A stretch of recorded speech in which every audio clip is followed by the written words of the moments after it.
Wealthy defined. Ask the average American to define the term wealthy. Most would give the same definition found in Webster's. Wealthy to them refers to people who have an abundance of material possessions. We define wealthy differently. We do not define wealthy, affluent, or rich in terms of material possessions. Many people who display a high consumption lifestyle have little or no investments, appreciable assets, income producing assets, common stocks, bonds, private businesses, oil, gas rights, or timberland. Conversely, those people whom we define as being wealthy get much or more pleasure from owning substantial amounts of appreciable assets than from displaying a high consumption lifestyle. The nominal definition of wealthy. One way we determine whether someone is wealthy or not is based on net worth. Cattle, not chattel. Net worth is defined as the current value of one's assets less liabilities. Exclude the principal and trust accounts. In this book, we will define the threshold level of being wealthy as having a net worth of 1 million or more. Based on this definition, only 3.5 million of the 100 million millionaire households in America are considered wealthy. About 95% of millionaires in America have a net worth of between 1 million and 10 million. Much of this discussion of this book centers on this segment of the population. Why the focus on this group? Because this level of wealth can be attained in one generation.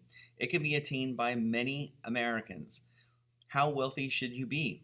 Another way of defining whether or not a person, household, or family is wealthy is based on one's expected level of net worth. A person's income and age are strong determinants of how much that person should be worth. In other words, the higher one's income, the higher one's net worth is expected to be. Similarly, the longer one is generating income, the more likely one will accumulate more and more wealth. So higher income people who are older should have accumulated more wealth than lower income producers who are younger. For most people in America with annualized realized incomes of $50,000 or more, and for most people 25 to 65 years of age, there is a corresponding expected level of wealth. Those who are significantly above this level can be considered wealthy in relation to others in their income age cohort. You may ask, how can someone be considered wealthy if, for example, he is worth only $460,000? After all, he's not a millionaire. Charles Bobbins is a 41-year-old fireman. His wife is a secretary. They have a combined annual income of $55,000. According to our research findings, Mr. Bobbins should have a net worth of approximately $225,500, but he is worth much more than others in his income age category. Mr. and Mrs. Bobbins have been able to accumulate an above average amount of net worth. Thus, they apparently know how to live on a fireman's and secretary's income and still save and invest a good bit. They likely have a low consumption lifestyle, and given this lifestyle, Mr. Bobbins could sustain himself and his family for 10 years without working. Within their income and age categories, the Bobbinsons are wealthy. The Bobbinsons are quite different from John J. Ashton, MD, age 56, who has an annual income of approximately $560,000. How much is Dr. Ashton worth? Is he wealthy? According to one definition, he is, since his net worth is $1.1 million. But he is not wealthy according to other definition. Given his age and income, he should be worth more than $3 million. With his high consumption lifestyle, how long do you think Dr. Ashton could sustain himself and his family if he were no longer employed? Perhaps for 2, at most 3 years. How to determine if you're wealthy. Whatever your age, whatever your income, how much should you be worth right now? From years of serving various high-income, high-net-worth people, we have developed several multivariate-based wealth equations. A simple rule of thumb, however, is more than adequate in computing one's expected net worth. Multiply your age times your realized pre-tax annual household income from all sources except inheritances. Divide by 10. This, less any inherited wealth, is what your net worth should be. For example, if Mr. Anthony O. Duncan is 41 years old, makes $143,000 a year, and has investments that return another $12,000, he would multiply $155,000 by 41. That equals $6,355,000. Dividing by 10, his net worth should be $635,000. If Miss Lucy R. Franklin is 61 and has an annual realized income of $235,000, her net worth should be $1,433,500. Given your age and income, how does your net worth match up? Where do you stand along the wealth continuum? If you are in the top quartile for wealth accumulation, you are a PA, or prodigious accumulator of wealth. If you are in the bottom quartile, you are a UAW, or under accumulator of wealth. Are you a PA, a UAW, or just an AAW, average accumulator of wealth? We have developed another simple rule. To be well positioned in the PA category, you should be worth twice the level of wealth expected. In other words, Mr. Duncan's net worth should be approximately twice the expected value or more for his age cohort, or $635,500 multiplied by 2 equals $1.271 million. If Mr. Duncan's net worth is approximately $1.27 million or more, he is a prodigious accumulator of wealth. Conversely, what if his level of wealth is 1/2 or less than expected for those in his income age category? Mr. Duncan would be classified as a UAW if his level of wealth were $317,750 or less, or 1/2 of $635,500. PAWs versus UAWs. PAWs are builders of wealth. That is, they are the best at building net worth compared to others in their income age categories. PAWs typically have a minimum of 4 times the wealth accumulated by UAWs. Contrasting the characteristics of PAWs, the UAWs is one of the most revealing parts of research we have conducted over the past 20 years. A good example of the difference between PAWs and UAWs is revealed in 2 cases. Mr. Miller Bubba Richards, age 50, is the proprietor of a mobile home dealership. His total household income last year was $90,200. Mr. Richards' net worth, as computed via the health equation, is expected to be $451,000. But Bubba is a PA. His actual net worth is $1.1 million. His counterpart is James H. Ford II. Mr. Ford, age 51, is an attorney. His income last year was $92,330, slightly more than Mr. Richards. What is Mr. Ford's actual net worth? His expected level of wealth? Mr. Ford's actual net worth is $226,511, while his expected level of wealth, again computed from the wealth equation, is $470,883. Mr. Ford, by our definition, is an underaccumulator of wealth. Mr. Ford spent 7 years in college. How can he possibly have less wealth than a mobile home dealer? In fact, Mr. Richards has nearly 5 times the net worth of Mr. Ford. And remember, both are in the same income age cohort.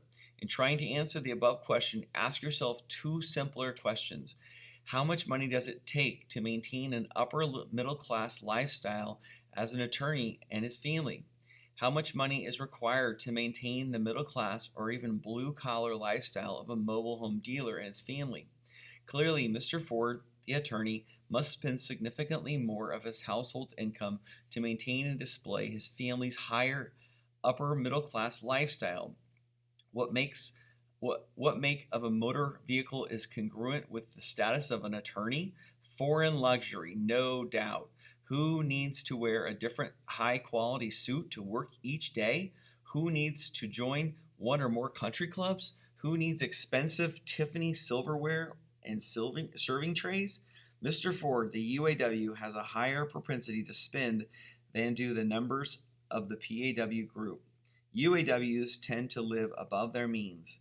They emphasize consumption, and they tend to de emphasize many of the key factors that underlie the wealth building. You or your ancestors. Most of America's millionaires are first generation rich. How is it possible for people from modest backgrounds to become millionaires in one generation? Why is it that so many people with similar socioeconomic backgrounds never accumulate even modest amounts of wealth? Most people who become millionaires have confidence in their own abilities. They do not spend time worrying about whether or not their parents were wealthy. They do not believe that one must be born wealthy. Conversely, people of modest backgrounds who believe that only the wealthy produce millionaires are predetermined to remain non-affluent. Have you always thought that most millionaires are born with a silver spoon in their mouths? If so, consider the following facts that our research uncovered about American millionaires. Only 19% receive any income or wealth of any kind from a trust fund or an estate. Fewer than 20% inherited 10% or more of their wealth. More than half have never received as much as $1 in inheritance. Fewer than 25% ever received an act of kindness of $10,000 or more from their parents, grandparents, or other relatives. 91% never received as a gift as much as $1 of the ownership of a family business. Nearly half never received any college tuition from their parents or other relatives. Fewer than 10% believed they will ever receive an inheritance in the future. American millionaires to hold great prospects for those who wish to accumulate wealth in one generation. In fact, America has always been a land of opportunity for those who believe in the fluid nature of our nation's social system and economy. More than 100 years ago, the same was true. In The American Economy, Stanley Liebergott reviews a study conducted in 1892 of the 4,047 American millionaires. He reports that 84% were nouveau riche, having reached the top without the benefit of inherited wealth. Britannia rules. Just before the American Revolution, most of this nation's wealth was held by landowners. More than half the land was owned by people who either were born in England or were born in America or English parents. Is more than half of this nation's wealth now in English origin? No. One of the major myths concerning wealth in this country relates to ethnic origin. Too many people think that America's affluent population is composed predominantly of direct descendants of the Mayflower voyagers. Let's examine this assumption objectively. What if country of origin were the major factor in explaining variations in wealth? We would expect that more than half of America's millionaire population would be of English ancestry. This is not the case. In our most recent national survey of millionaires, we asked the respondents to designate their country of origin, ancestry, ethnic origin. The results may surprise you.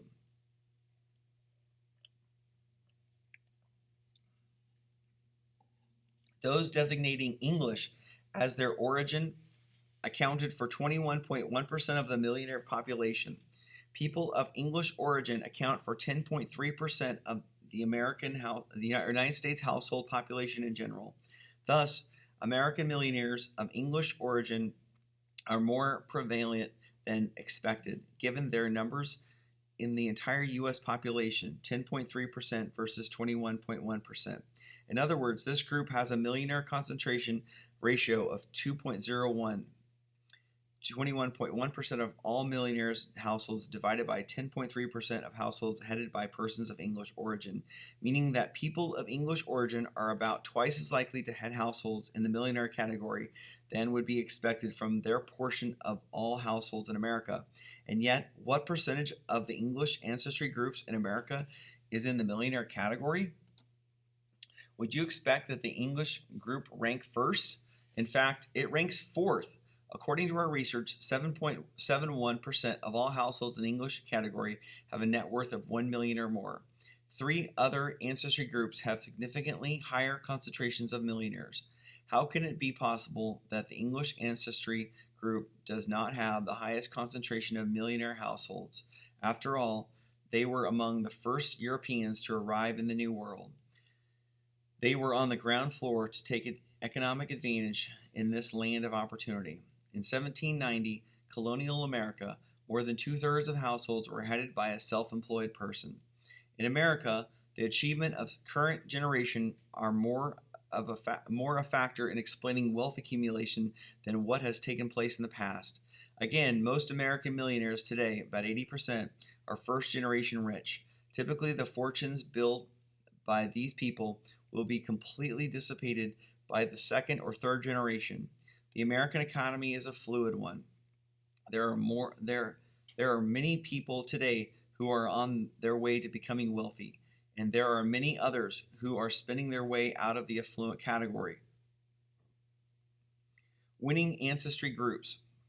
If the English ancestry group does not have the highest concentration of millionaire households, then what group does? The Russian ancestry group ranked first, the Scottish ranks second, and the Hungarian ranks third.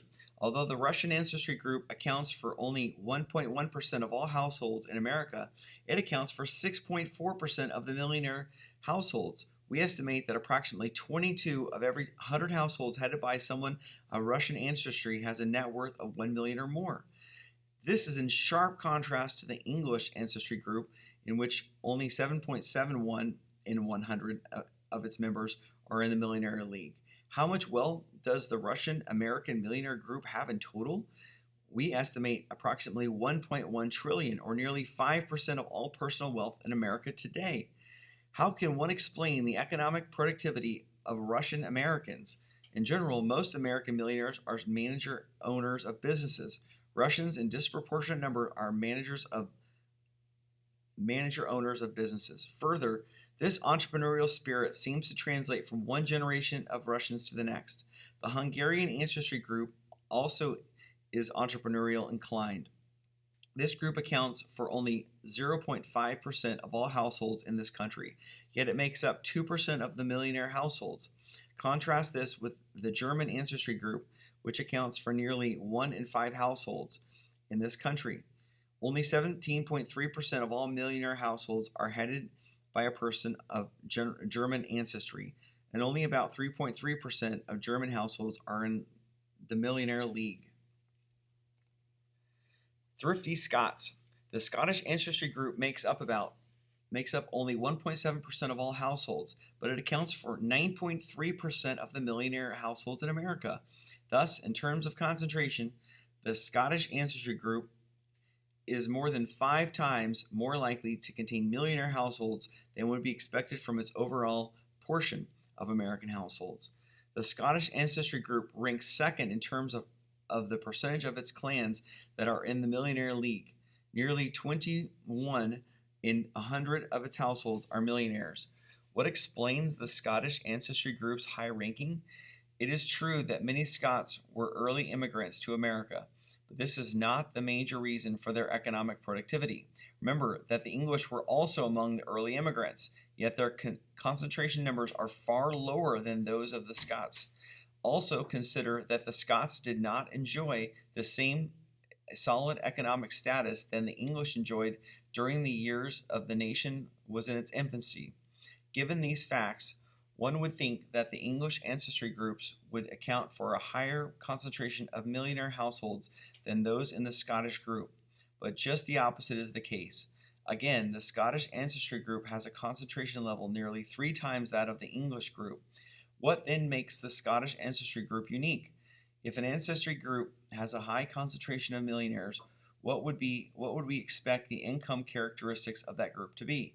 The expectations is that the group would have an equally high concentration of high-income producers. Income is highly correlated with net worth. More than 2/3 of the millionaires in America have annual household incomes of $100,000 or more. In fact, this correlation exists for all major ancestry groups but one, the Scottish.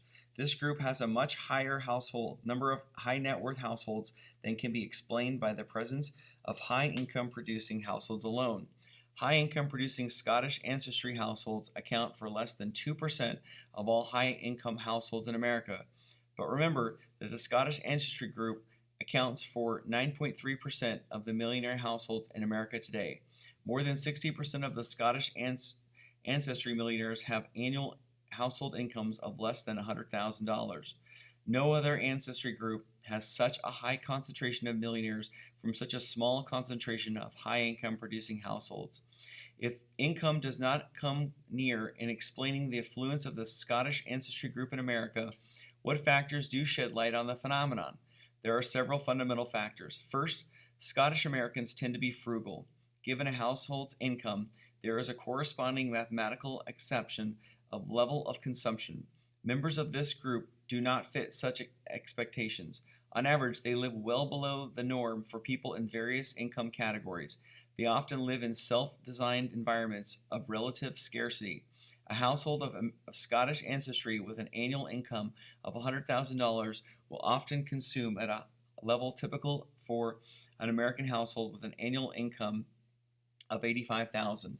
Being frugal allows them to save more and invest more than others in similar income groups. Thus, the same $100,000 income producing household of Scottish descent saves and invests at a level comparable to the American household that earns nearly $150,000.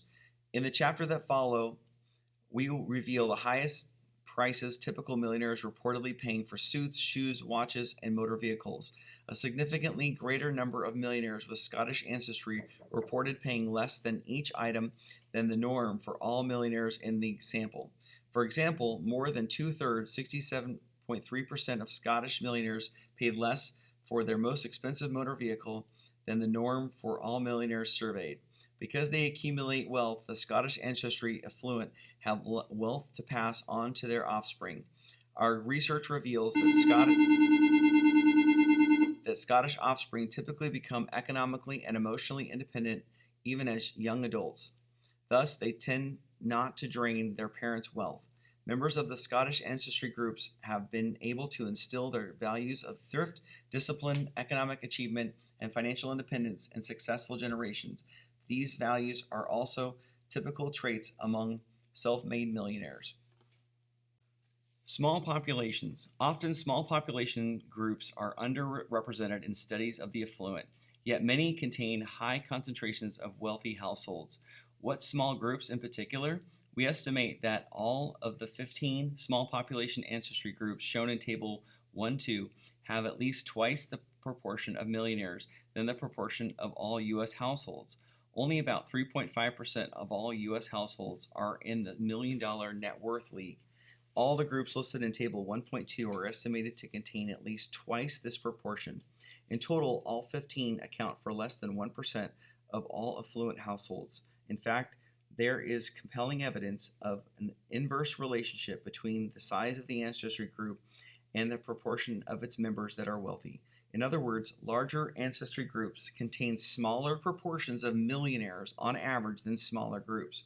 What about the number of years that an average member of an ancestry group has been in America? The longer the time here, the less likely it will produce a disproportionately large percentage of millionaires. Why is this the case? Because we are a consumption-based society. In general, the longer the average member of an ancestry group has been in America, the more likely he or she will become fully socialized in our high consumption American lifestyle. There is another reason. First-generation Americans tend to be self-employed. Self-employment is a major positive correlation of wealth. This is not to suggest that self-employment and or being first-generation Americans ensures membership among the ranks of millionaires. Most self-employed Americans will never accumulate even modest levels of wealth. The same is true for most first-generation Americans. But 23 million people in this country today were born elsewhere. That is a large gene pool. Note that 12% of Inc. magazine's top 500 business entrepreneurs are first-generation American. One might expect that the sons, daughters, grandsons, and granddaughters of these people would automatically become even more successful economically than they. Not really. We will discuss intergenerational transfers in more detail in chapter 5 and 6, but allow us at this juncture to explain why the next generation is often less productive economically than the last. Take the case of Victor, a successful entrepreneur who is a first generation American. Entrepreneurs like him have typically been characterized by their thrift, low status, discipline, low consumption, risk, and very hard work. But after these genetic wonders became financial successes, then what? What do they teach their children? Do they encourage them to follow dad's lead? Do their children also become roofing contractors, excavation contractors, scrap metal dealers, and so on? The chances are they don't. Fewer than 1 in 5 do. No, Victor wants his children to have a better life. He encourages them to spend many years in college. Victor wants his children to become physicians, lawyers, accountants, executives, and so on. But in so encouraging them, Victor essentially discourages his children from being entrepreneurs. He unknowingly encourages them to postpone their entry into the labor market, and of course, he encourages them to reject his lifestyle of thrift and his self-imposed environment of scarcity. Victor wants his children to have a better life, but what exactly does Victor mean when he says that? He means that his children should be well educated and have a much higher occupational status than he did. Also, better means better artifacts, fine homes, new luxury automobiles, quality clothing, club memberships, but Victor has neglected to include in this definition of many of being a better many of the elements that were in the foundation stones of his success. He does not realize that being well educated has certain economic drawbacks. Victor's well educated adult children have learned that a high level of consumption is expected of people who spend many years in college and professional schools. Today, his children are under accumulators of wealth. They are the opposite of their father, the blue collar, successful business owner. His children have become Americanized. They are part of the high consuming, employment postponing generation. How many generations does it take for an ancestry group that today contains thousands of victors to become Americanized? Only a few. Most move into the American normal range within 1 or 2 generations. This is why America needs a constant flow of immigrants with the courage and tenacity of Victor. These immigrants and their immediate offspring are constantly needed to replace the victors of America. The authors and Toddy and Alex. Several years ago, we were asked to conduct a study of the affluent in America. We were hired by Toddy, a corporate vice president of a subsidiary of a large corporation. Toddy's ancestors were English. His forefathers were in America before the Revolutionary War. More recently, they owned steel mills in Pennsylvania. Toddy, their direct descendant, attended an exclusive prep school in New England. Later, he graduated from Princeton University. While in college, he played varsity football. Toddy, like many people in this country, had always believed that wealthy people inherited their fortunes. Toddy also believed that most wealthy people had English roots. So what happens to Toddy's long-held opinions after he joined us out in the survey field, meeting America's millionaires? Most of the millionaire respondents Toddy met were first-generation affluent, and most were not of English origin. Most of them attended public schools. They drove American-made automobiles. They preferred club sandwiches to caviar. And unlike Toddy, most were frugal. Toddy's education was enhanced by another event. During the course of our assignment, an entrepreneur named Alex approached Toddy and the other senior officers of the corporation. Toddy wanted to buy the firm that employed Toddy. Alex wanted to buy the firm that employed Toddy. Who was this Alex fellow anyway? His father had immigrated to this country from Russia before Alex was born. His dad was a small business owner. Alex had graduated from a state university. How could it be possible, Toddy asked, that this fellow wants to and has the resources to buy the company? Alex's dad answered the question quite succinctly. Russians. They are the best horse traders. Alex is a self-made multimillionaire. His is the prototypical American success story. Conversely, Toddy and others like him are engaged in species. Someday they may even be extinct. An endangered species. Someday they may even be extinct. This is especially true for those who spend a lot of time reminiscing about how their late ancestors founded steel mills, railroads, and Pony Express services long ago.